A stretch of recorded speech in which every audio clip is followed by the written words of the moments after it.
চায় নাটকে বিদায়। আমি আচ্ছন্ন হয়ে পড়েছি আবার, দেখি চোখ ভিজে যায় কান্নায়, নাড়া কাটি না, তোমায় ভাবছি না, মনে পড়ছে না তোমাকে,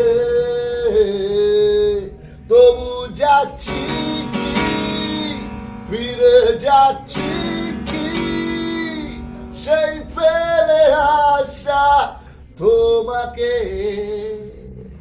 সেই তোমাকে। বন্ধুদের ভিড়েও একলা একলা আমি পাল্টাচ্ছে না এই অবস্থাটা, যদিও পাল্টে যাওয়াই দরকার। তোমার বাড়ির পথে চলেছি আবার, যায় বৃষ্টিটা সঙ্গ আমার। বাড়াবাড়ি হয়ে যাচ্ছে।